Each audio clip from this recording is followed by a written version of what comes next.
All right, we've allowed 10 minutes for your presentation.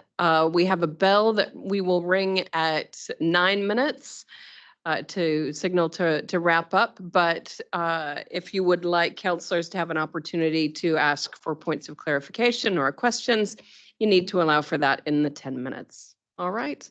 So if you want to shorten it up and allow more discussion, cool. Over to you. Right, underway. So good afternoon, Chair and elected members, and thank you for this opportunity to orally submit to Waikato Regional Council. I'm Peter Revell, I'm District Councillor, and I represent the Thames Ward for Thames-Coromandel District Council. Here today with me is Amon Martin, who is our asset manager for the district, and he is also the person who has led our project for the Shoreline Management Pathway project, and he is here as a subject matter expert in particular around those matters. Also online, intended to be online, is Mayor Leanne, who has been unable to travel today but would have been here otherwise, and also Mitchell King from our economic development team, and at some point I'm expecting them to pop up online. I'd like to just begin by acknowledging the relationship that we have with Waikato Regional Council, the support that we've had both in advocacy and also very tangibly, and that has both been around the Kopu Marine Precinct, which we are proud to say is going to be officially opened on the 17th of June, and also around the Sugarloaf project up in Coromandel. I will be making the assumption that you have read our submission, and although today we're just going to focus on a couple of things, I do not want to take it away from all the aspects of our submission that we have put forward. The two aspects I want to focus on today is the regional funding for economic development, which is item 3 in our submission, and also the coastal protection infrastructure, which is item 4 in our submission. First slide, please. Whoever's pushing the button. Thanks. So firstly, the Thames-Coromandel District Council respectfully but strongly opposes the Regional Council's proposal to the changes of the funding of the economic development work. In our feedback, we have supported the option to retain the Regional Development Fund. It has provided significant benefits to our district by co-funding Kopu and the Sugarloaf, as I mentioned before. Those two projects are of critical importance to support the growth of our marine servicing industry and in particular of our aquaculture industry, which the aquaculture industry benefits not only our district, it benefits our region and it benefits our country. The Regional Economic Development Fund improves our ability to attract central government funding for economic development by demonstrating that we have skin in the game and by demonstrating that this region has skin in the game. Whilst Te Waka could support district councils with advice and advocacy, those activities, in our view, are not as helpful as money. In the proposal, we did not see an opportunity that the Waikato Regional Council is considering retaining both the Regional Development Fund and also Te Waka. We think that perhaps is an oversight, and we would be wanting to recommend that both of those activities be retained. If there is insufficient funding for both of those to be retained, then we would strongly advocate, please, for the retention of the Regional Council, the Regional Development Fund, if a choice has to be made. But we do consider both of those potentially are of value.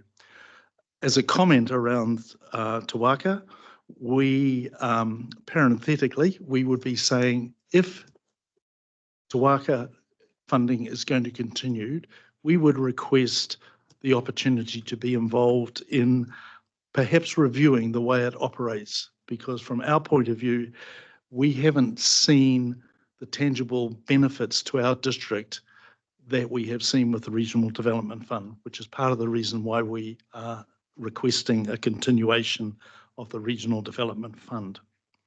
So that's my first point. The second point relates to the coastal protection infrastructure.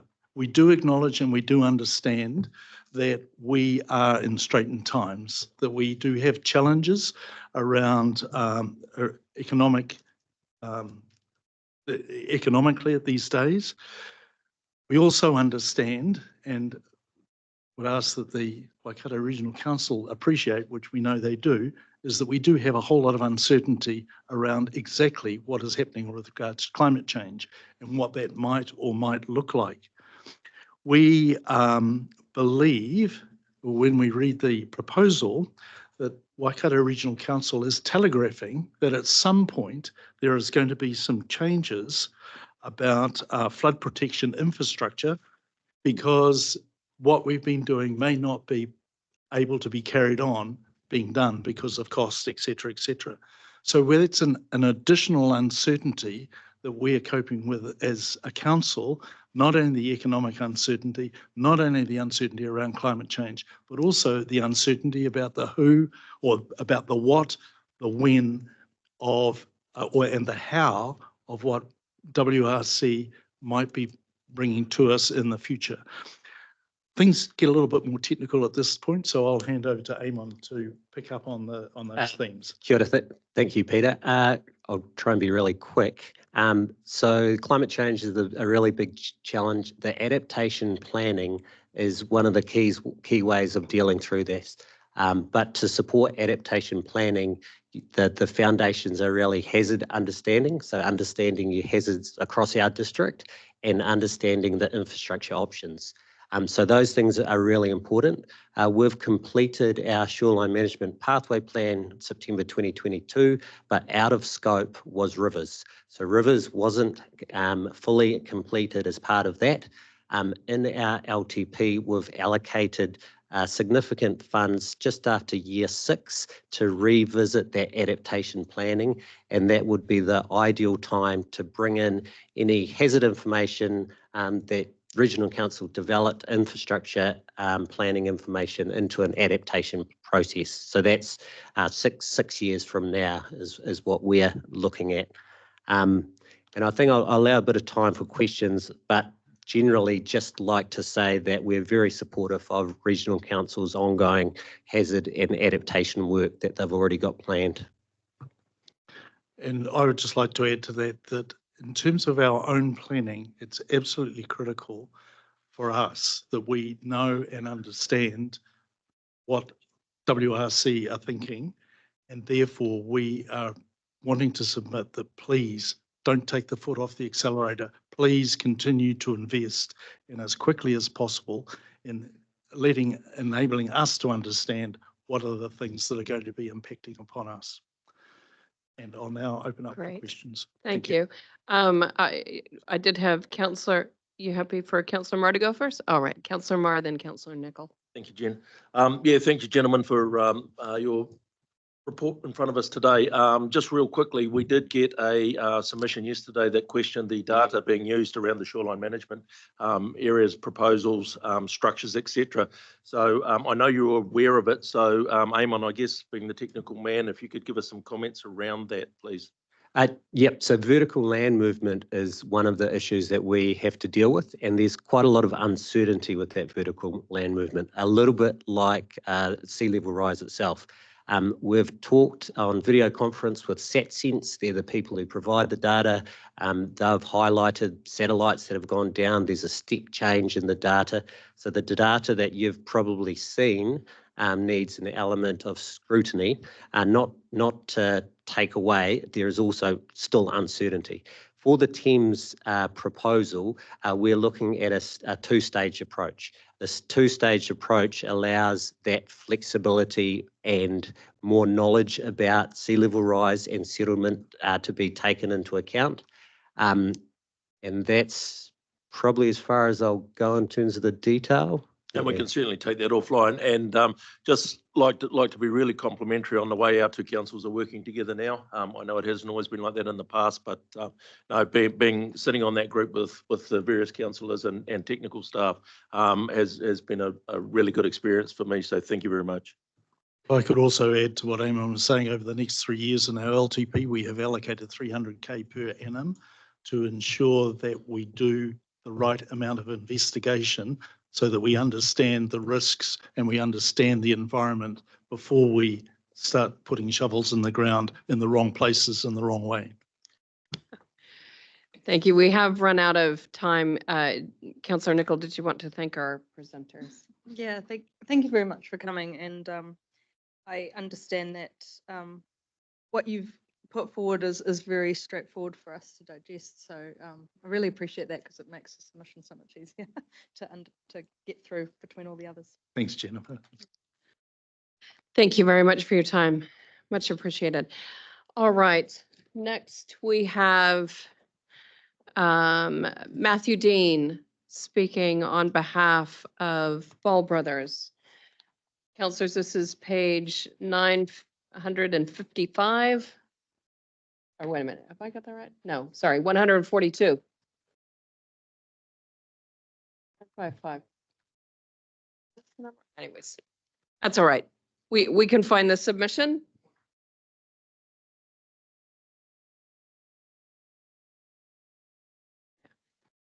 All right. Thank you very much, Matthew. You can take the submission as read. I do have 10 minutes for you, and you know the drill. You were here before. So over to you, Matthew. Okay. Thank you for letting me give the submission today. I just want to say that that I'm a neighbour of the Ball family business. I'm not in any way a family member or have any personal or financial involvement with them. I'm just doing it as a favour. The Ball family business produces food crops for New Zealanders, and they employ 300 full-time staff and 170 part-time staff. And the reason I'm mentioning that is because it's an example of the multiplier effect I mentioned earlier. You can't just value farm production at the farm gate. You've got to value it through all the employment and the benefits that it brings right throughout society. So they're a really good example of the multiplier effect in action. And not only that, but they're a great role model for the Waikato, or for the South Auckland Waikato area too, because they started off at the end of the Second World War on just a tiny, small 10-acre block of land. Their mum and dad, Brendan's mum and dad, started off with a very small block of land on the side of the Bombay Hills, sort of growing vegetables in quite a subsistence way, and then that older generation has died now, but their children are have helped build up this business to the really big business it is today. They've got a large farm in the Motorcracker Drainage District, and you may know that the Motorcracker Drainage District has had a fairly long life, and the pump stations in that drainage district are in need of upgrading, and decisions are going to have to be made in the next few years as to what's going to happen there. Some people might say that with its close proximity to Lake Waikare and the Whaingaroa wetland, that it should revert back to naturing. But I just want to point out to you that in the costs of that sort of process, which would have to be borne by ratepayers, of that sort of process taking place. Now, the Waikato Regional Council has done some really valuable work in the last few years on developing fish-friendly pumps, and one of them is at Churchill East, And they've also worked with, I've forgotten the name of the company now, but they've also developed a fish-friendly axial pump. McEwen's, that's the one. And there is provision for that to be retrofitted to a lot of the pump stations. One of the big problems in drainage district is the aquatic weeds that grow in the drainage canals, and pumps are protected from those weeds because you don't want them to pass through the pumps by screens, but those screens can really hamper the operation of the pumps. And just to give you an example, just a small amount of weed against a pump station can cause that pump station to stop, start. And sometimes if the pump's not monitored, that stop starting can go on for weeks. And in a drainage district that I'm involved in right now, the stop starting has been going on for so long that that the pump has totally destroyed itself. Weeds affecting the pumping capability of our pump stations is a really big issue. And with all the very valuable work that's been done on by the Waikato Regional Council to develop fish-friendly pumps, there is also a fish-friendly pump that the Motor Crack Drainage District and the Ball brothers family are looking at, and that is a fish-friendly Archimedes screw pump that doesn't require screens. And this is an issue that's going to come up before you in the future. And I hope you will have an open mind. You know, if you're discussing this issue, I hope you'll have an open mind, because an Archimedes screw pump with screens is not farmer friendly. It's really hard work to clear screens. And if you think about, the long-term future, labouring doing manual work cleaning screens is not work that the present generation is keen on, and it really does hamper the performance of, if we, like the Waikato Regional Council has got a responsibility to clear water off our drainage districts in 3 days. But if you've got a pump that can't pump for 3 days, can't pump continually for 3 days, then you can't meet that responsibility. And for example, I've got in another drainage district that I own land, we've got an Archimedes screw pump that doesn't have screens, and I've seen that pump operate non-stop for weeks on end, and that's sort of the sort of performance we want. And in my view, one of the things that the Waikato Regional Council could do is to ask central government to fund a research project whereby the full gambit of pump options can be evaluated, not just the ones with screen, so that a decision can be made on what is really optimal in the future. And this is not only applicable in the Waikato, but it'll be applicable right throughout New Zealand, and possibly an industry could be developed in New Zealand. And not only that, but if climate change really becomes severe, pumps are going to be required to protect communities with houses and urban communities, in some areas. So, developing expertise in the Waikato and knowing the right pump for the right job, I think is something that the Waikato Regional Council should be focusing on. Brenda didn't mention that he is very concerned about the rising level of debt that the Waikato Regional Council seems to be committing itself to, and the Ball family knows all about debt, and they're pretty afraid of it, and they they don't like to think that the drainage districts are going to be lumbered with a huge mountain of debt. Now, just getting back to the issue that we discussed this morning about permitted activity. I had a talk with Stu Kneebone afterwards, and it doesn't seem as if it's as big a issue as might have first appeared when we were talking. He had concerns that if the drainage district had a permitted activity status, that all the thousands of kilometres of drains, farmers would have carte blanche freedom to do whatever they wanted to, and the Waikato Regional Council wouldn't want that.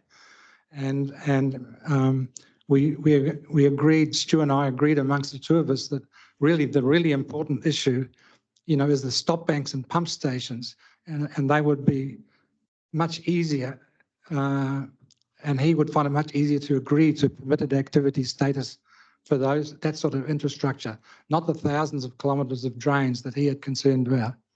So I think I'll leave it at that. Any questions for Matthew? Councillor Cookson? Can I thank you, Matthew, if no one is going to answer? Yeah. No, thanks for the submission from the Bull Brothers family. Totally understand, like our family's very similar, started from a little place, 60 acres in Springdale, and now the family looks like 2,500 cows and 1,000 goats. So totally understand that where families' growth and hard work and saying you can't do it and you can, where it all comes from, it's all totally get it. And so yeah, thank Brendan for his submissions, and we've all talked about those pumps and that. So that is a discussion that several councillors have around here all the time. So thank you, Matthew, for coming in today and presenting that. And we all understand where you're coming from. Totally. Thank you. Okay. Cheers. Thank you very you. much. Cheers. All right, next, councillors, we have Sport Waikato. Oh, sorry, Craig. Sorry, I saw Sport Waikato and went, oh, that's next. No, Craig Mackie. All right, this is on page 145.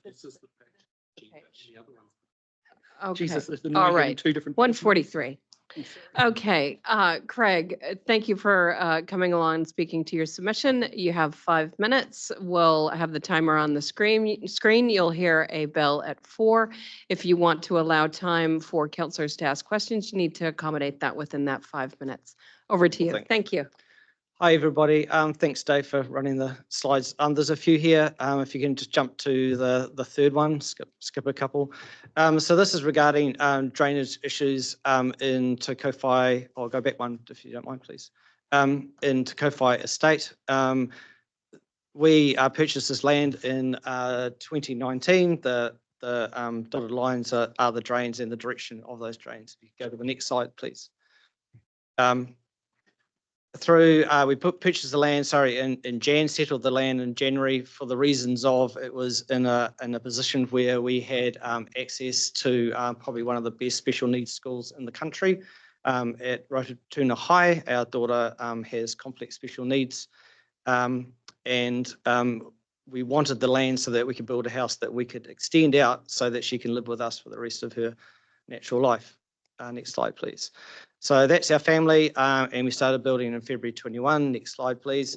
And completed it in August of that year after a few COVID issues. Next slide, please. Within a few weeks, we had our first issue arise. After 42 mils of rain, our several $1,000s worth of hydro seed lawn got washed away, because the drains at the back, which are supposed to be able to hold at least 100 mils of rain in 24 hours, couldn't hold 42 mils of rain. We called out to the drainage team because our septic tank overflows. So that's not water, that's raw sewage and water. And the gentleman who came out very kindly mocked us for purchasing land in a known flood area. our due diligence did not come up with anything around flooding. If you don't mind just slowly going through the next 10 slides, Dave, you'll see that constantly we've had floods. You can keep an eye on the dates and you can look at the amount of water. Just keep going, Dave, thanks. 63 mils of rain, 73 mils of rain.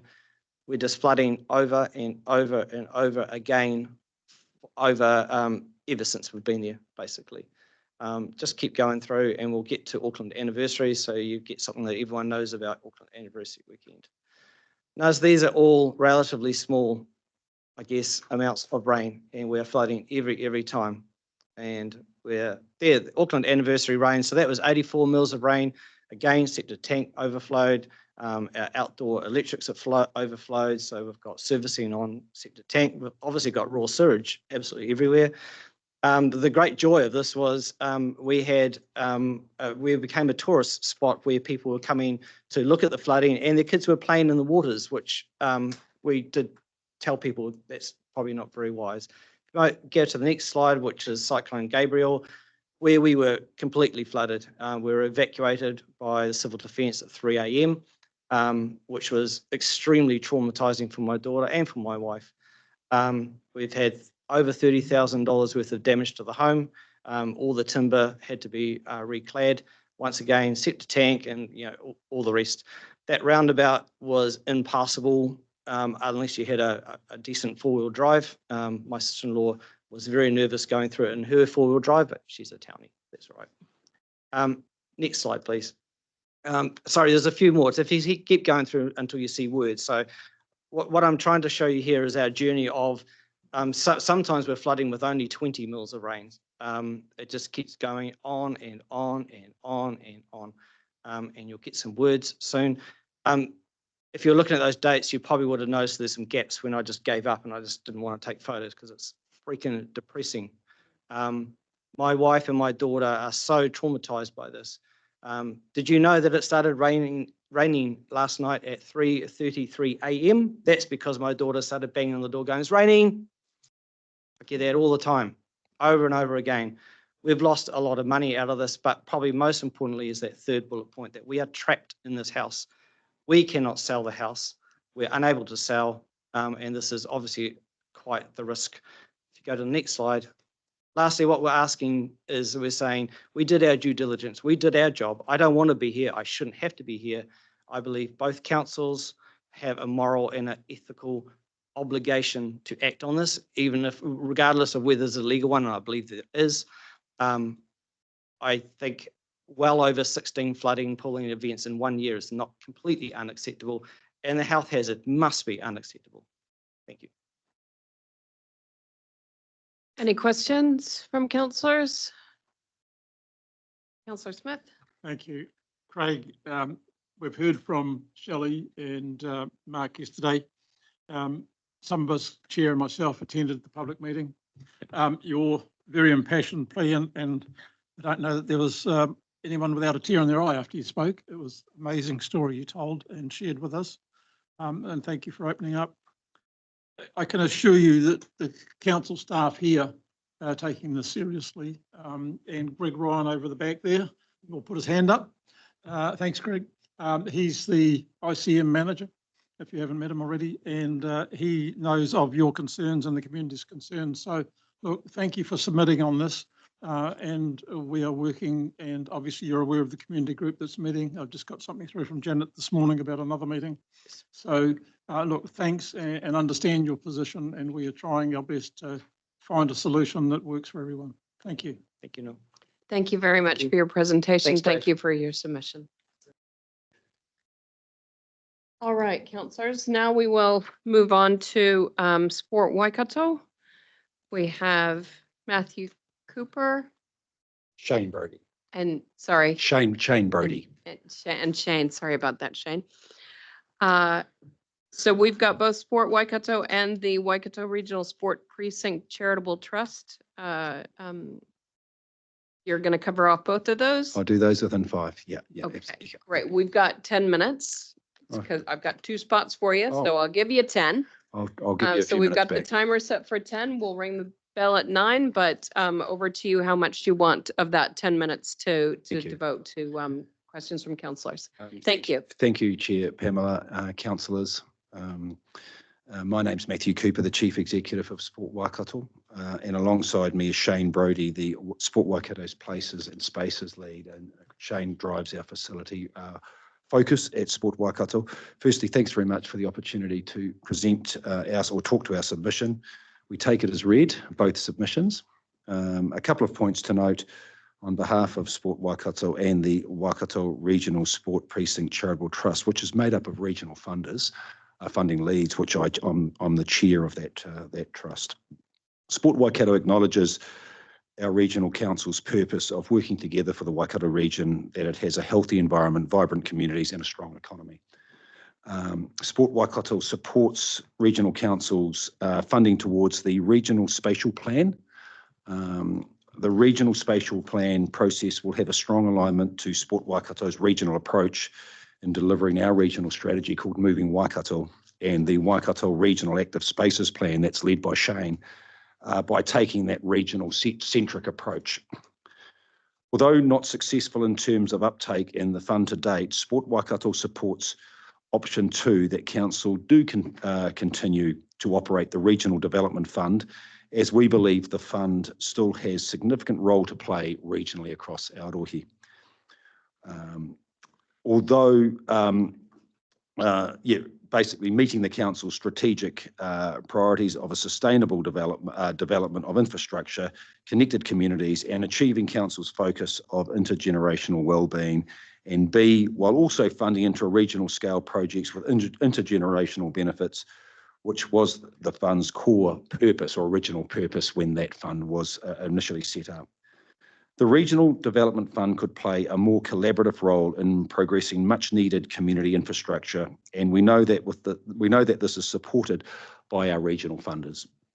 Although community infrastructure is sometimes seen as a deficit contribution, and particularly in these hard financial times, social return on investment of recreational physical activity in Aotearoa New Zealand report showed that recreational physical activity generates significant value for society across multiple wellbeing domains and outcomes, and that for every $1 spent, there was a social return of $2.12 to New Zealand, meaning that the value of wellbeing outcomes for New Zealand is greater than the cost of providing these opportunities. So, Council, this approach should therefore be considered when funding infrastructure for a growing region.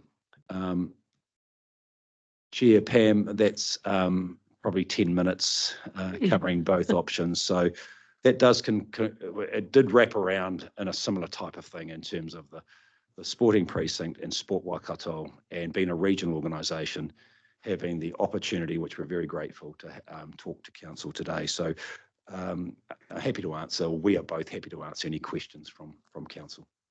Great. Any questions from councillors?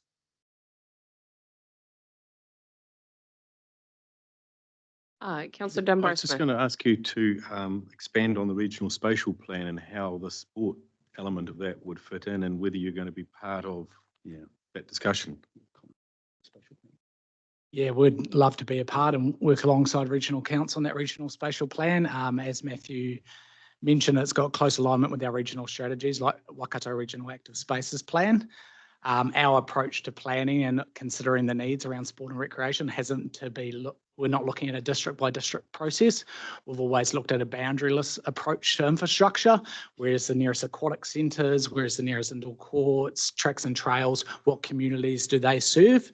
And we believe that needs to happen at a regional level. So yeah, would love to be a part of it, and it aligns with our boundaryless approach to regional spatial planning. Yours as your organisation is the one that we think boundaryless in our world, and I know you certainly do across your region. So it's different when we talk to our 10 TLAs.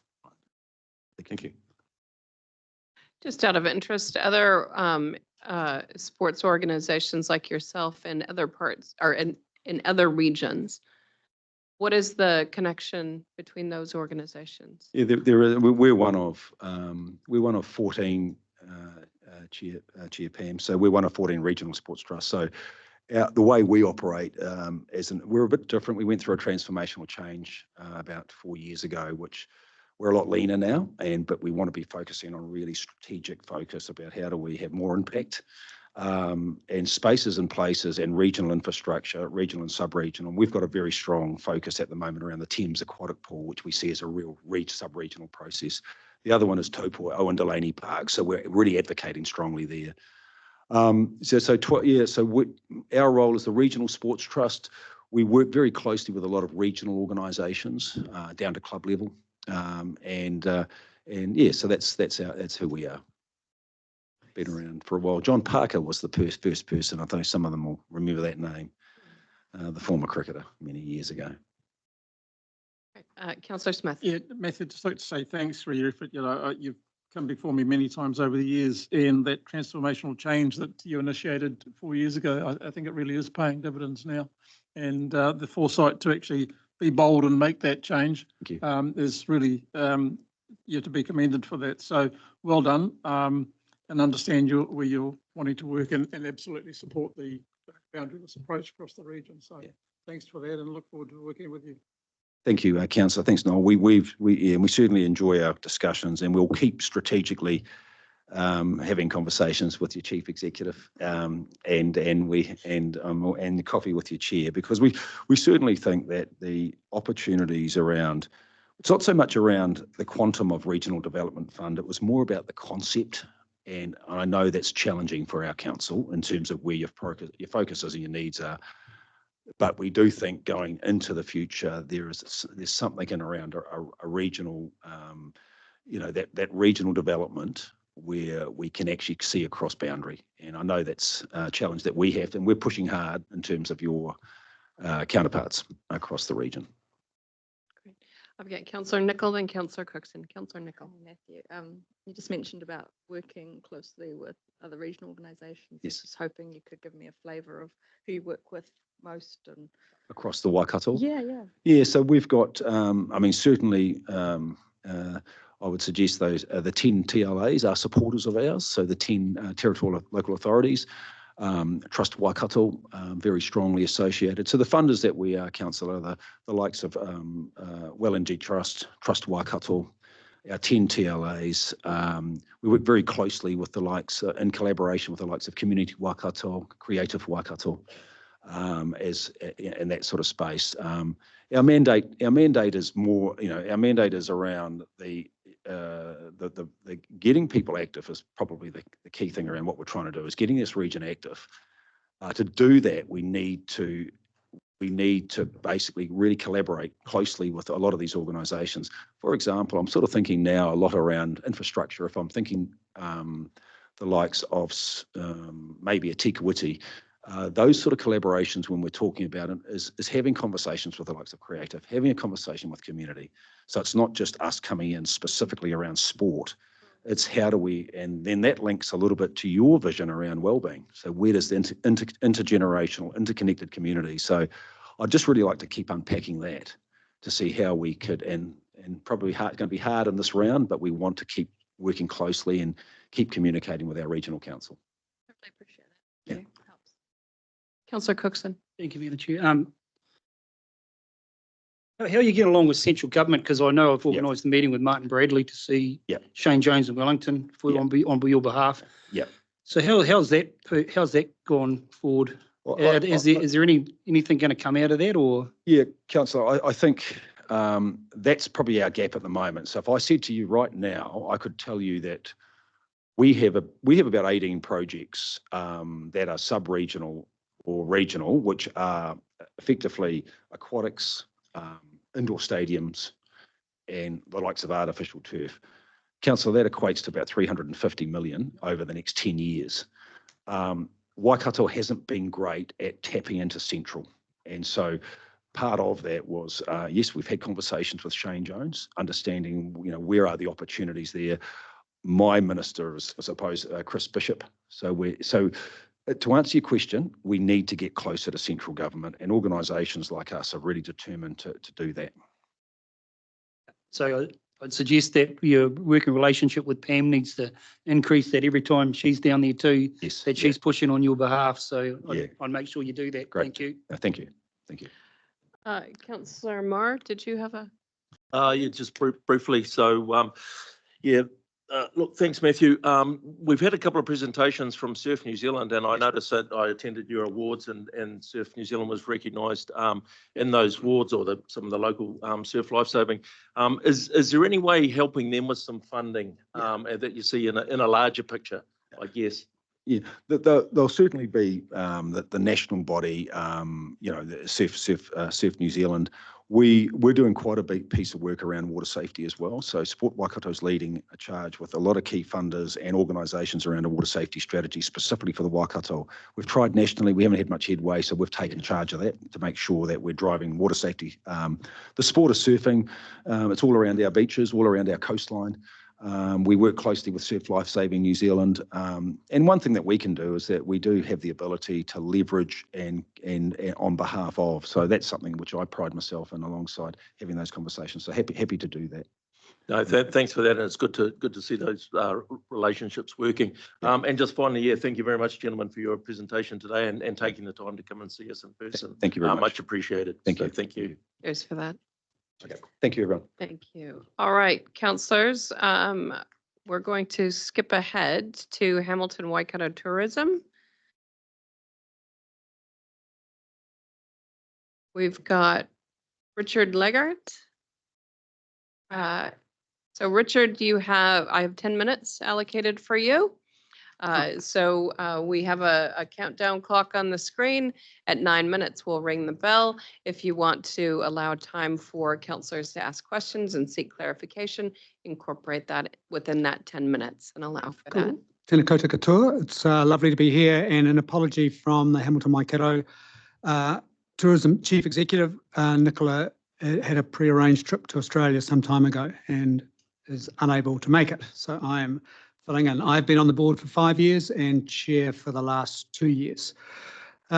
This submission is, there's a couple of aspects to it. One is that we support the retention of the development fund and would like that to be continued. And that's in our written submission as well. And in terms of the Hamilton Waikato interest in that, we see the values and benefits of tourism as being significant to the region and very closely aligned to the purpose and objectives of the Waikato Regional Council and the Regional Development Fund. So tourism in the Waikato region generates 1.9 billion of revenue, 12,200 jobs are directly or indirectly related to tourism. So it is a very significant earner and bringer of well-being and prosperity to the region. The Hamilton Waikato tourism position is that we are the tourism experts. We market, we support, and we assist with development of tourism product and activities in the region. We have a team of specialists who are really good at their job and are well regarded by the industry. The challenge, or one of the key challenge we have at the moment, as you are probably all aware, is that our council funding family is under financial pressure, and in their long-term plans have mostly, in the draft plans, advocated for cuts to our funding. So we are under funding pressure. I have presented to 2 councils today with an economic lens clearly on it, just effectively saying for tens of thousands of dollars, or in Hamilton City, $300,000, you potentially lose tens of millions of dollars of revenue.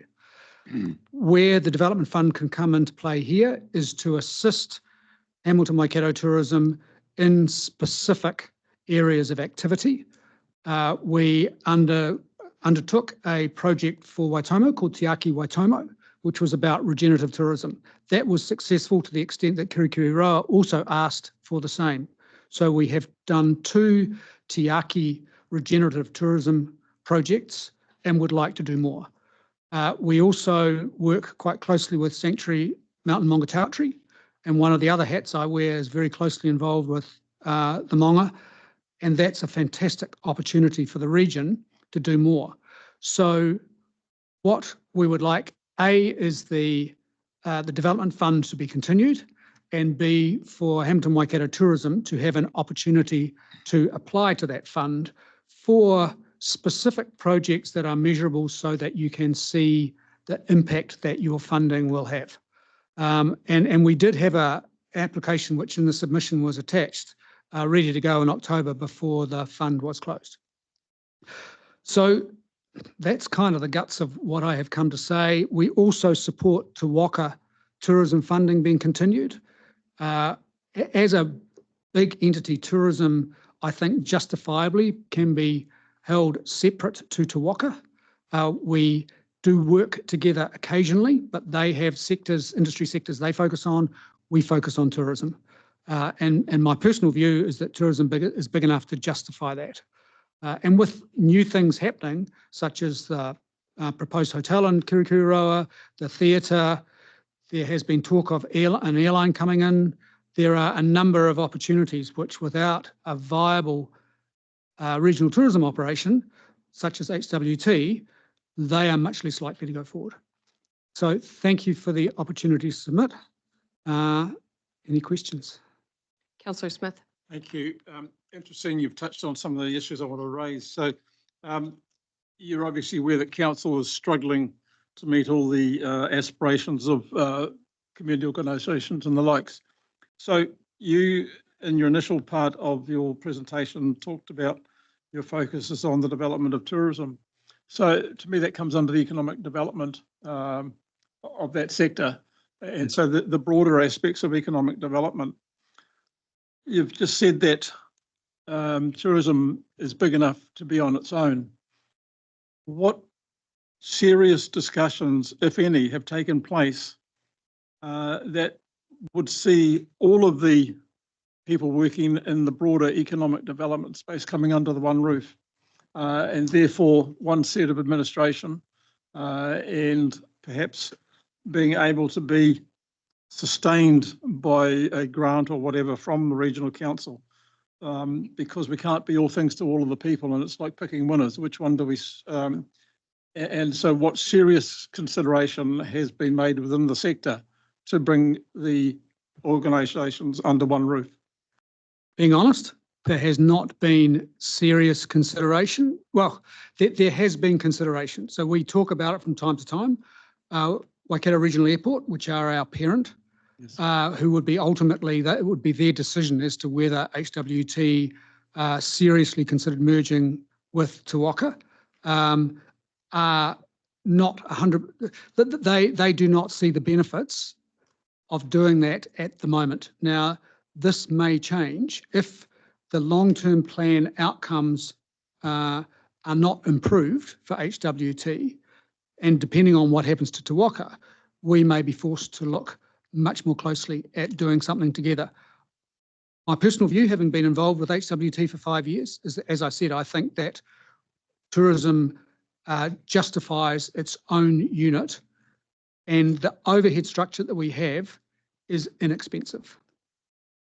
Yeah, okay, because if I may, I've been around since before HWT with in the likes of Kerry Golter when she was brought in as part of the airport and beefed up, and I forget the other chap who was involved before Kerry.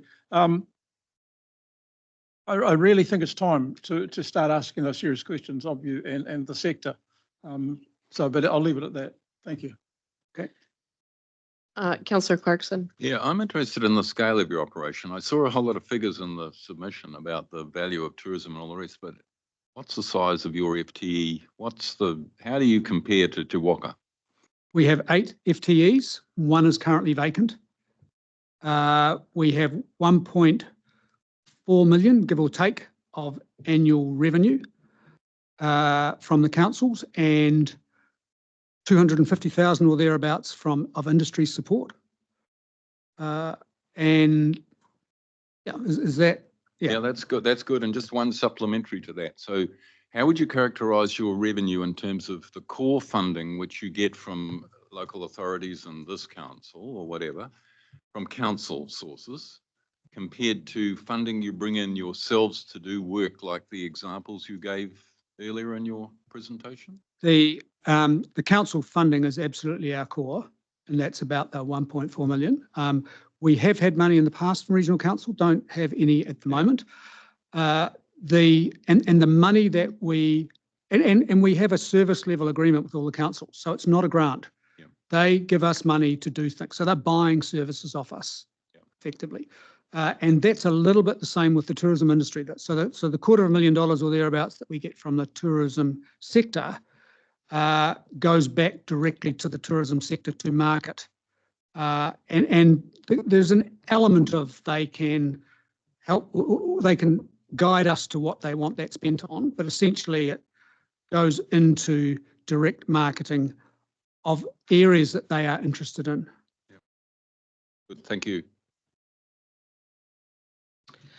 Councillor Dunbar-Smith.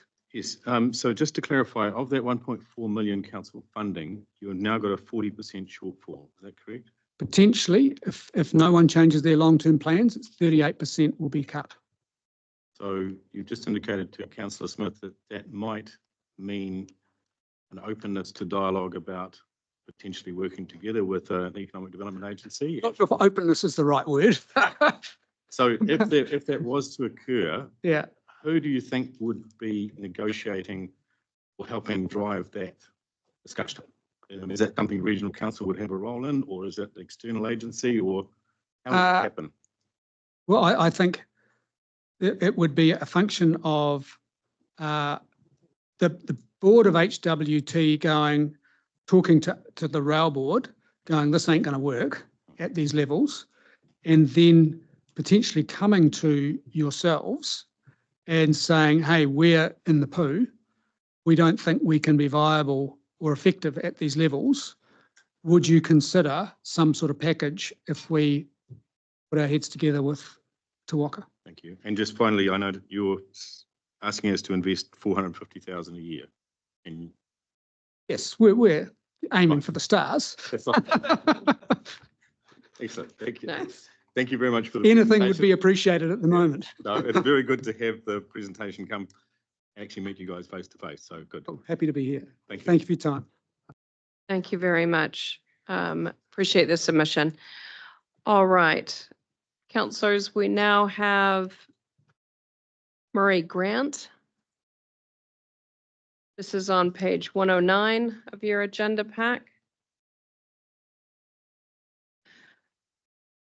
Murray, you have 5 minutes. At 4 minutes, we'll ring the bell. If you want to allow time for councillors to ask questions, I need you to allow that within that 5-minute window, okay? That's no problem. Kia ora. Over to you. Yes, good afternoon, councillors. Thank you for the opportunity to speak to you today. My name is Murray Grant. I'm the founder, trustee, general manager and dogs body of Kaitiaki Tanga Charitable Trust.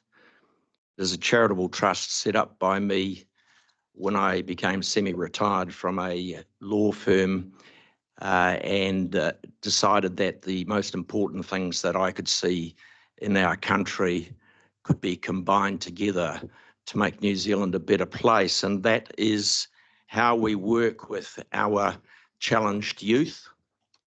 When I mean challenged youth, I am talking about the kids that get referred to us by the police who are not on that road of crime, but are associated with families who have a lot of history on the road of crime. And if something is not done about it, it's almost inevitable that they will go down that track, because the other facilities that we have in this country are not meeting the needs that poverty and racial differences bring about. The other factor, youth being the first one, the second is the environment. I'm a very keen environmentalist. I have loved my life in New Zealand. At 65, spent extensive amounts of time in the environment, enjoying the forest, the beaches, the streams, the wetlands, all these things that we have and a very big need to protect further than what we're managing to achieve at the moment. Albeit we are doing a lot in this area, I see huge shortfalls in what we're achieving. Not just in our public lands where there are facilities for things to be looked after, but where we enter into cooperation with private owners, and we help them with education, and we help them with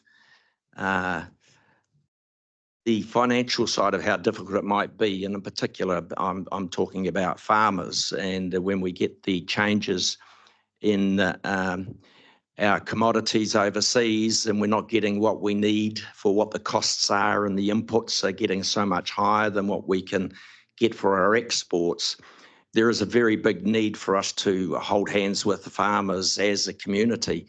And so what I've achieved with this trust so far is we've probably got up to about 12 farms that we've worked with. We've got tens of thousands of native trees in the ground. I couldn't tell you how many youth that we've impacted beyond saying it's 30, but then that's only the at-risk ones and their family. And if I talk about the schools that I attend and talk about the environment and the importance for each of our children to understand how we must look after it, we're doing a lot of work. My first submission is, which I should have mentioned immediately, is that I'm here to support the increase of the rate for the natural habitat up to $15 per property. And I say it because it's not just the natural habitat that can be assisted, but it can be our community as a whole. Because the way I have addressed this charity that we run is that if we nurture nature, we nurture ourselves. I think it's obvious to any of you who spend any time in the outdoors that that's what happens. So what we do in the trust is we trap pests, and at Tolwhori we have a trap making container. We plant wetland trees, we kill plant pests, and we also work with farmers killing other pests, and we maintain them. The rest of it can be seen, if you are interested in what I have to say about this going ahead, will be in our website. Any questions? Any questions? No. Thank you very much. Councillor Cookson. I think we've met at a political party meeting one night, to tell you the truth, when you were talking about this stuff down at the lake in Hamilton Lake. That's right, sir, I recall. Yeah. So I take my hat off to you. You come up to me and you were talking about wanting to put youth into farming jobs and stuff like that. So I take my hat off to the effort that you're putting into the community and trying to help whatever way possible that we're trying to make this world a better place. So thank you for that. It's awesome. And Councillor. And you'd be surprised how many we've heard so far that are asking for that heritage fund to be $15. So just here today speaking that's another voice that's saying it. So thank you for turning up today, if no one else is going to speak. Yep. And thanks very much for your input. It's been very well heard. Thank you. Kia ora. Thank you. Kia ora. All right. Next we have Leanne Steel. And submission is included on pages 242, 433, and 448 of the agenda packs.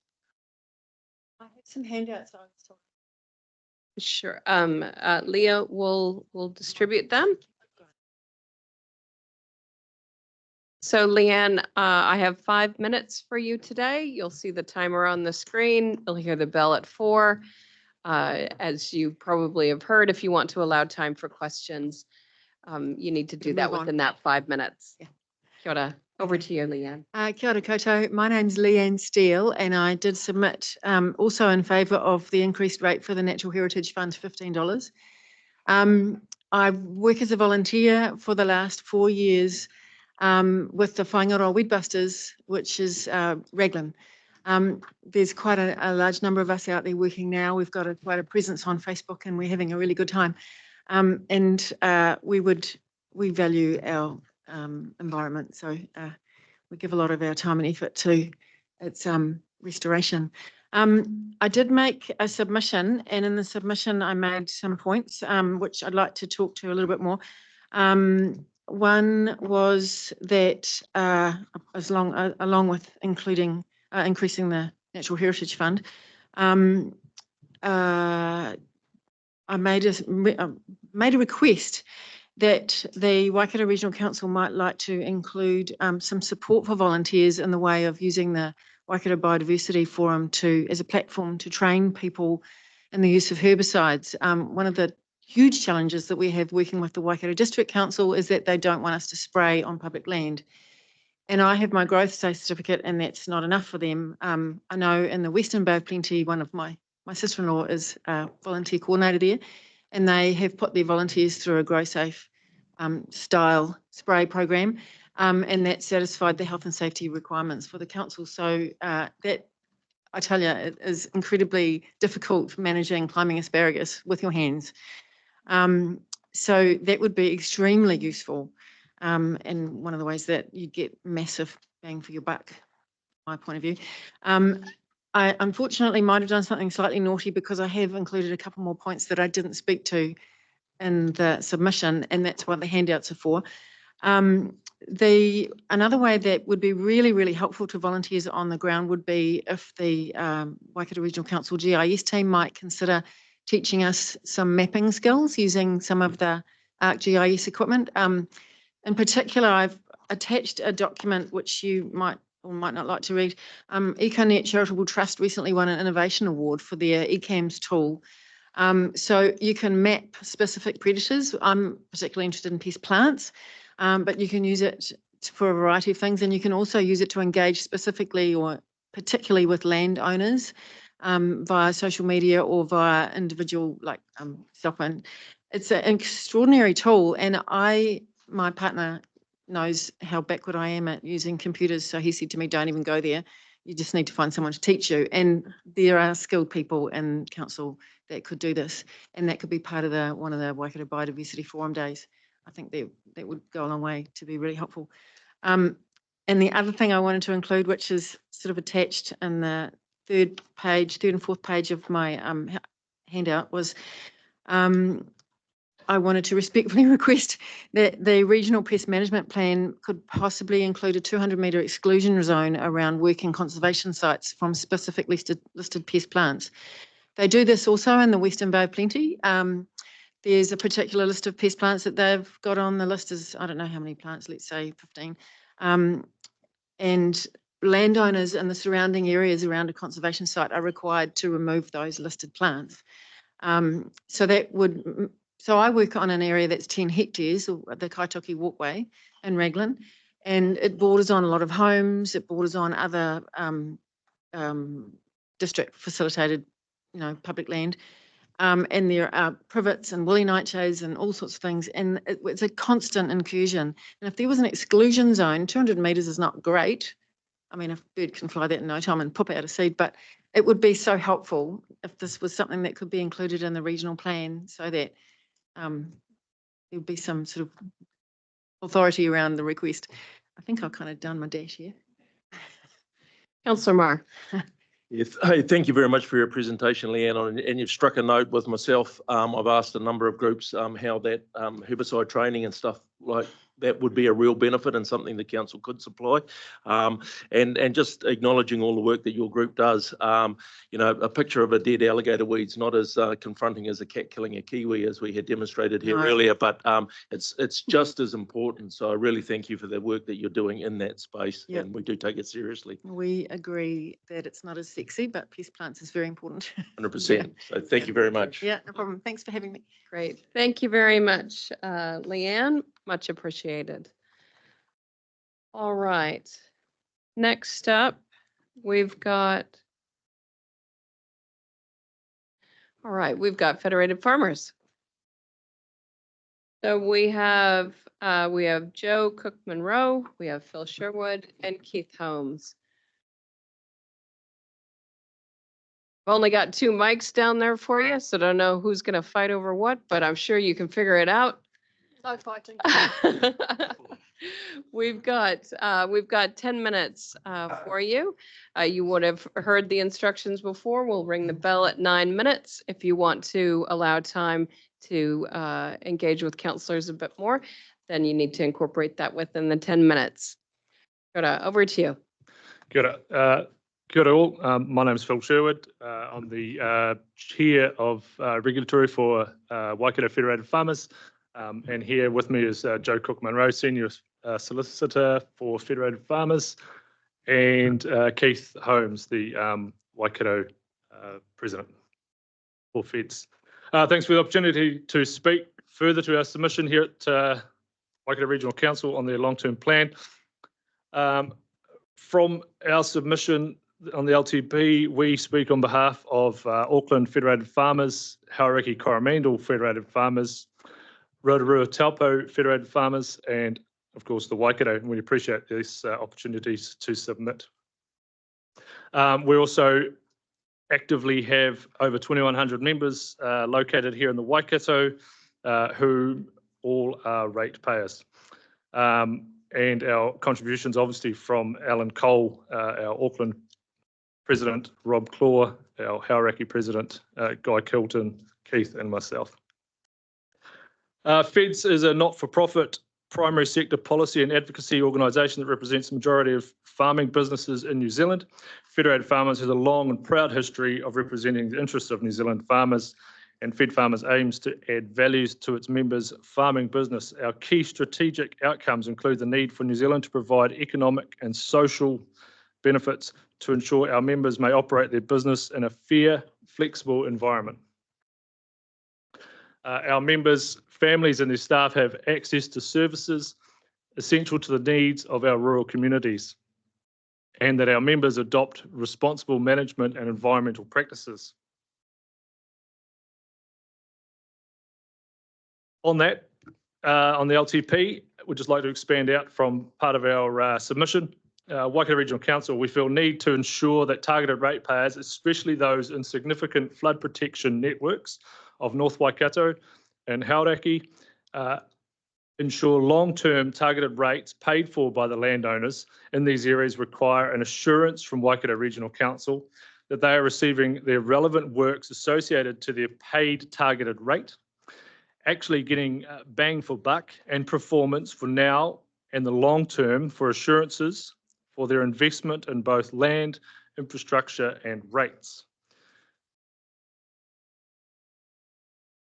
Feds are of the opinion that lower costs, fit for purpose, critical and essential infrastructure and minimise the burden rate with calculated spending is the best way that Council can assist our ratepayers right now.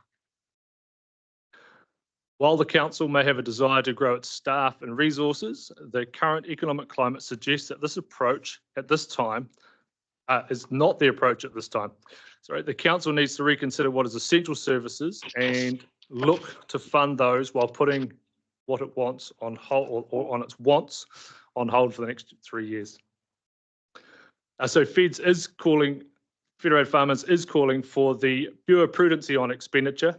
Last week, and obviously witnessed here as well, at the Manama Piako District Council long-term process, I saw and witnessed community groups asking for larger council contributions towards their cause. Discretionary expenditure is a nice to have in any business, including the business of farmers. Discretionary expenditure, like donations, is allowed or acceptable in times of abundance, and now is not a time of abundance.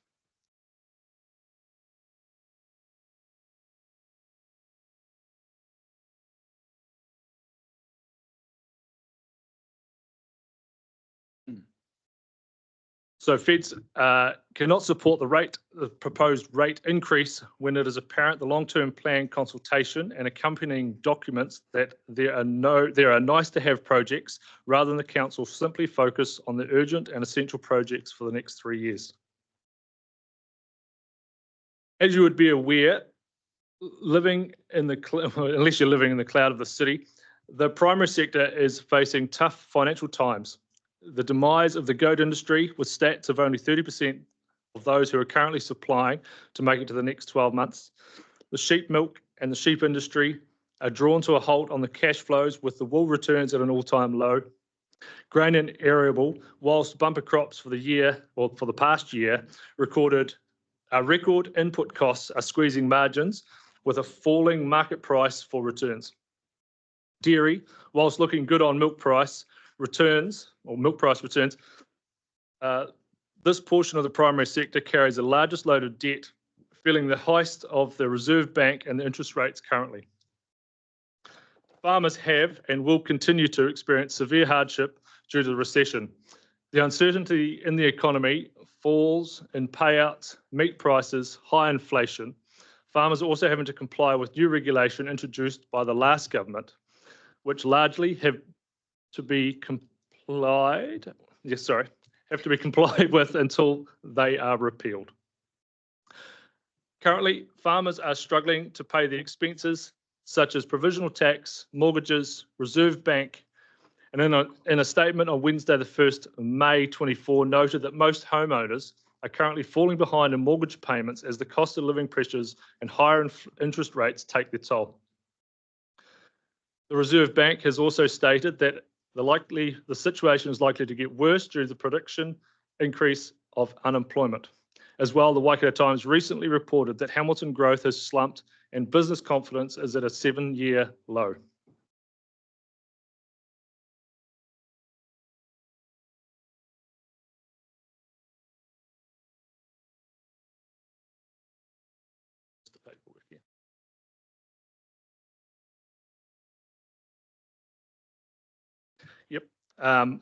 In addition, Regional Council need to ensure that urban development and the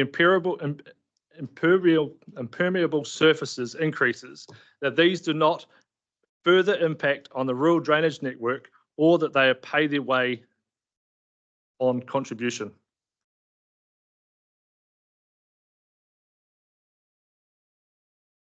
Add anything more? Back to me again. Just also want to point out that while the Regional Council's proposed rate increase is one of the lowest that I've seen, actually having looked at every long-term plan in New Zealand over the last month or so, it's important that the council realises that there's also another rate that has to be paid. So it's not only the Regional Council rates that people are paying, they're also paying 18%. If you live in South Waikato, if you live on the West Coast, they're proposing 44.5% rates increase. So whatever rates increase you settle at, please keep in mind that it's just one or two rates. We do recognize that. People, yeah, pay. So I'll get one. Right. Oh, sorry. Mike. One of you might be. So, yep. We'll take questions. We've spoken to you guys before, but we regard it as a very, very serious situation at the moment. And prudence is vital. All right, we have 2 minutes, so we'll go very quickly. Councillor Dunbar-Smith. Yeah, g'day guys. You are stating that the Waikato region must have an economic development agency. So you're in favour of the economic development agency, but not necessarily the regional development fund. Earlier, you guys mentioned the Federated Farmers or farming representative was something you wanted to see on there. Is that still something you're looking for? Yes. What we see at the moment is there's an urban bias, a Hamilton-centric bias. And we've got to understand that the region encompasses Hauraki and parts of Rotorua and the farming fraternity in South Auckland. So without farming, the greater economy doesn't go. So we feel there needs to be a balance there. Thank you. Councillor Smith. Thank you. Sorry, Phil, you mentioned the burden rate, which we've all heard about, but we've not had any success in getting that. So for 18 months, I've been asking for that. And this morning I sent an email to the Chief Executive pretty much demanding an understanding of what the formula is and some examples of it. So quite frankly, I'm nearly going to go to the Ombudsman or somebody to get it, because if I don't, damn well get it soon. But when I do get it, would you like to share it with me to share it with you? Be great. Yep. Thank you. Councillor Cookson, Should I finish up as well or not? Yeah. ask your okay. question. So, thank you guys for turning up. I'd have to say, the face of Federated Farmers has changed. It's good to see you at the front of the face there, Phil, with a young farmer representing our communities, that it isn't just, sorry, the white heads in the background. No, but I know, but this is a situation that Federated Farmers have had in the past, and I thoroughly think that you've taken on board those suggestions, and Federated Farmers has taken on a new face, that it's part of the whole community of the Waikato, and you're going to represent not just farming, but the Waikato region in the best way you can possible. So thanks very much. And it's been I wholeheartally agree with most of what you've said. Thank you. I do have just a point of clarification, if I could. I just note in paragraph 6.3, you're talking about retaining the 50-50 funding model and you state in reference to farm plan implementation. So there's two aspects to that primary industry proposal, one around permitted activity monitoring and one around primary industry engagement. Wanted to make sure I'm clear which of those that's in relation to. And also in terms of retaining the 50-50, so the permitted activity is currently 100% targeted rate funded, and the primary industry is 100% general rate funded. So just want to make sure I understand what your request is. I think that we believe that the should be still 50-50, so it should be general rate funded. The primary sector. So monitoring. So neither of those are currently 50-50. Well, we're saying that it should be a shared value. Shared value. So both the primary industry engagement should be 50-50, as well as the permitted activity. Yes. Should be 50-50. Councillor Smith. So, just on that, but do you mean 50-50 or the current status quo where 2 hectares or more contribute? Can we just get clarity there? Sorry, I'd have to read back over it. I'm trying to pick up on that. I've read a few LTPs as well, so I'll have to come back to you on that now. Got it. Thank you. All right. Thank you very much Awesome. for your Thank you, time today. councillors. Much appreciated. Thank you. All right. Next we have Forest and Bird Waikato. We have Katherine Hay online. I do see you, Katherine, there. Hi, Pamela. Hello. We've got 10 minutes allocated for Forest and Bird today, Katherine. So we've got a 10-minute timer on the screen. We'll ring the bell at 9 minutes. If you want to ensure there's time for councillors to ask for points of clarification or questions, you need to allow for that within the 10 minutes allocated. Thank you. Over to you. Righto, thank you, and good afternoon, everybody, councillors, and thank you for the opportunity to come and speak to you today. As I'm chair of the Waikato branch of Forest and Bird, but I have been involved with community groups for a very long time, 20 years roundabout. I joined the Environment Centre in 2003, and I'm well aware that at that time there were very few groups operating, and funding was quite difficult to get. But over the years now, we have TUI back in the city because of the actions and advocacy of groups that got council involved, and regional council obviously put quite a lot of money into that as well. So I'm just really here to try and encourage you to look at increasing the biodiversity rate to $15. I just feel that it hasn't been raised for a very long time, and it's like 3 cups of coffee instead of 2.5 cups of coffee. And I just sort of feel that there is so much good that comes out of the work that groups are doing, and you get such value out of the people doing that. And it's not just Hamilton, obviously, it's right around the Waikato region. And so over the years, a lot of groups have put in for quite small amounts of funding from EIF, and then it has been very advantageous for them to get larger amounts of ongoing multiple year funding. So that's always been really good as well.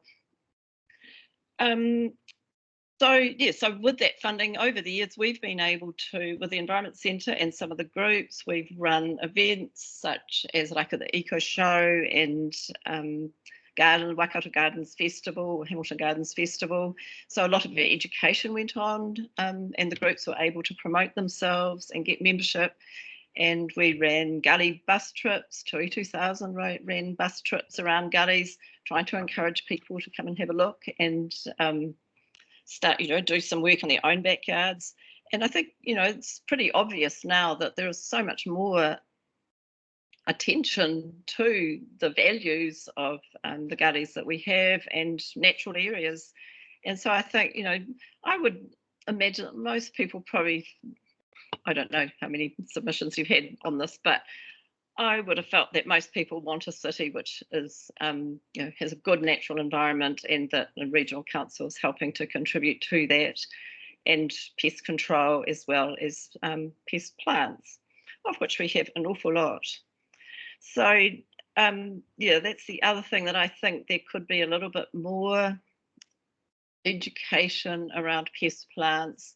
They just seem to be overwhelming, and you just need to go for a bike ride along to Ngaruahi or Cambridge and just see. And I think a lot of people are very ignorant about things like tobacco plant and woolly nightshade and what's the other one with the pods on it? Those, things that are just popping up everywhere. And I think, regional council could actually be contributing a bit more to that. We used to have a weed busters. There were 2 women that were in a weed busters role, and that seems to have sort of fallen by the wayside. So I think a bit more put into that. So that's really about, that was my major thing, was trying to get to encourage councillors to put it up to 15 rather than just 8 point whatever it was, because I think there is a huge need for a little bit more going into natural environment.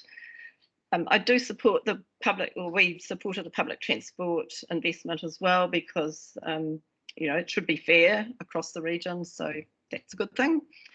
And what was it? I think that's about all I had thought about. So yes, plenty of time for questions. I'm very quick. So I'll be faster. Very good. Thank you very much, Katherine. Councillors, are there any questions? Any points of clarification? The only other thing, actually, I did think I did mention, I think, was the doing a plan across the whole region of biodiversity. I think that, so getting all the councils and everyone to do what's it called? Sorry, I've mislaid it. But yeah. Are you speaking in reference to the regional spatial planning piece? That's the one, spatial plan. Thank you. That was the word. It went out of my head. Yes, so Forest and Bill we definitely support something like that. I think that's a really good thing to do. Yep. Right. Any other comments? Councillor Graf, would you like to thank our presenter? Yes, thank you, Katherine, for presenting to Regional Council today, and all the efforts you have with Forest and Bird, etc. So thanks again. Oh, thank you for having me, and all the best for the rest of your day. Thank you. Cheers for that, Katherine. Righto. Thanks. All right. We now have Matt Kambic and Dan Lofland. So they're speaking on behalf of Whaingaroa Raglan Sports and Recreation Center Steering Group. This is on page 424 of the agenda pack.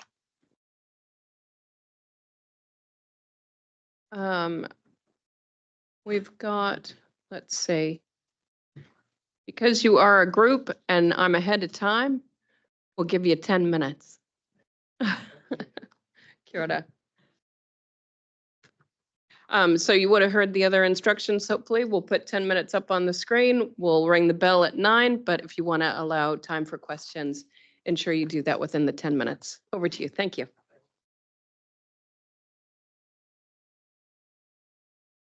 Cool. All right, thank you for allowing us the opportunity to present today. Representing the Whaingaroa Raglan Community Recreation Youth Center. Yeah, we're a group of people in Raglan, just basically committed to bringing Raglan a place, an opportunity for young people, young and old alike, to come together with sport. Matt? Yes, I'm Matt, and that's Dan, by the way. We're here to call attention to our proposal and to appeal to the Waikato Regional Council for assistance in identifying funding opportunities, opening doorways to applicable project support, and helping us network with individuals and organizations that will help the endeavor succeed. And over to you, Dan. Yeah, our project addresses the Raglan Regional area's need for a permanent indoor facility for play, active recreation, and sport, to include adaptable community use spaces and a dedicated youth center. Yeah, and currently we have reverse briefs coming in from 3 different consulting firms to review the project. And those will be coming in a few weeks, and then those will go out to our steering group. Yeah, and the Whaingaroa Raglan community has expressed support for this proposal over the last several years through focus groups, online surveys, and other documented feedback. This consensus is affirmed in the Raglan Local Area Blueprint, the Raglan Naturally Plan, and supported in the Waikato Regional Active Spaces Plan. So anyway, you can tell we read that off our paper so that we sounded understandable. We're 2 sports guys who love sports, and young and old, all sorts of sports in Raglan. Many of you have probably been there. It's a wonderful community.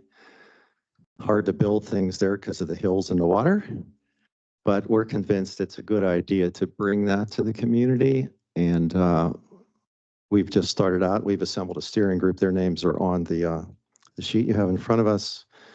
And so we're just trying to take this forward in any way we can, which is why we're here today.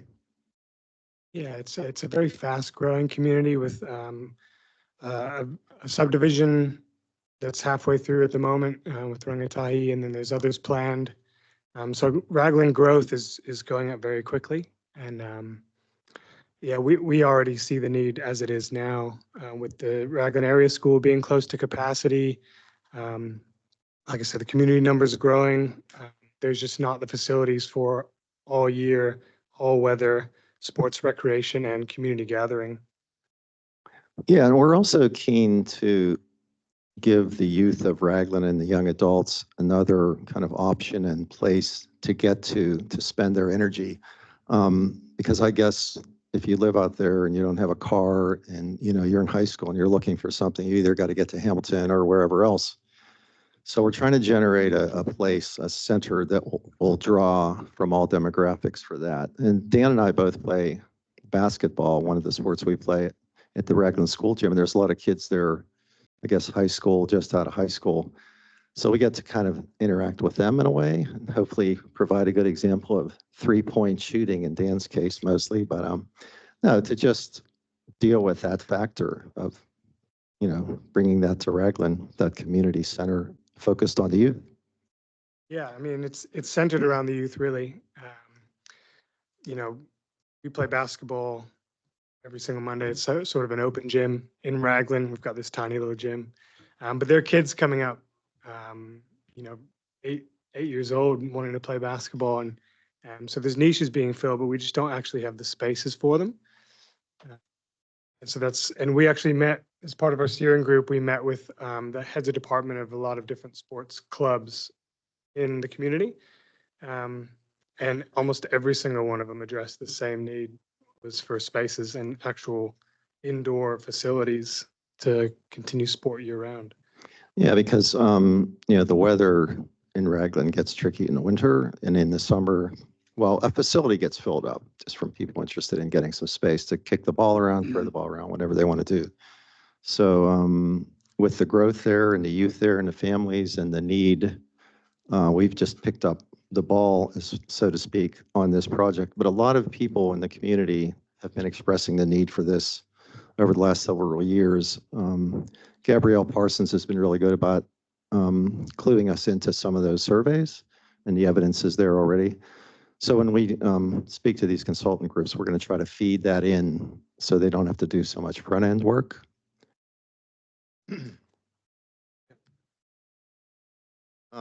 Yeah, so maybe we could just give you guys some time for questions. Fantastic. Councillor Smith. Thank you. I was a district councillor, Waikato district for 15 years up until this last election. So know Gabriel really well. Are you working with the district council at all? Because they have people in there that help write applications. In fact, look, using the example of the Whaingaroa community facility, which is near the village cafe there, they provided funding to write the original business case. And then that went forward to the council who supported the building of that, ended up $500,000 of council. And then the funders, lotteries and Waikato, was it Waikato Trust Waikato, Well Energy Networks and so on. I really see, without saying yes or no, that's the business of the district council, and they've got staff who are there to support community groups such as yourself to do this. And it took us 12 years from the conception of the idea to actually opening the building. So yeah, I commend you for what you're trying to do. I'm just wondering whether you're actually at the right door. Is it Noel? Is that the correct? Yeah, Noel. so I'm happy to talk to you offline. No, that's fine. We've talked to Anthony Averill, Rebecca Law. Lisa Thompson is also the one who got us started on this. What we're trying to do is just spread a broad brush for this. You know, we're aware that the district council should be the ones who jump in on this, and we're working with them as best we can right now. But we figure we'd come to you guys, and somebody might have a lead or something that helps it grow, and that's why we're here. And okay, you have talked to. Yep, thank you. Yeah, Hayden's a great guy. He's been very helpful. Great. Any other questions? Councillor Strange. Yeah, thank you. Yeah, thank you for your presentation and your obvious passion for supporting young people as well. Just had a couple of questions, or one mainly. Your area school out there, and had conversations with the Ministry of Education. I know that within Hamilton, our peak facility is a partnership between MOE, council, and yeah, private funders as well. Facility. Yeah. So yeah, just wondering if you've had those sorts of conversations with Ministry of Education. We haven't talked to the head of the Ministry of Education school. We have TJ Pemberton, who's the sports coordinator for the school. She's definitely on board, and she's it is on our list to talk to folks you mentioned, but she's the one who stressed that the school is nearing capacity and is looking to upgrade its facilities at the moment. Yeah, we're also aware that we want a facility that during the daytime, hopefully the school would use, you know, a lot, because, you know, we don't want it to be built it, as Hayden famously says, multi-useless. So, yeah, our goal is to reach out to all those parties and see which ones are viable to help this out. All right. If there's no other questions, Councillor Smith. Guys, I sense your passion, and you will need passion, because I shared with the Whaingaroa community that journey of 12 years from conception to delivery. So I wish you well. And look, grab Lisa. She will be your agent there at the district council. And yeah, I wish you well. But please expect a long journey. We will. But absolutely, you're on the right track. But the one thing, you've got to get the business case. Without the business case, the funders don't want to know you. Yeah, that's why the consultants are being hired to create that for us. Thank you for that, Noel. All right. Thank Yes, you very thanks, Noel. much for your time. Thanks, today. everybody. Thank you for your- Enjoy the rest of your fun day here. Kia ora.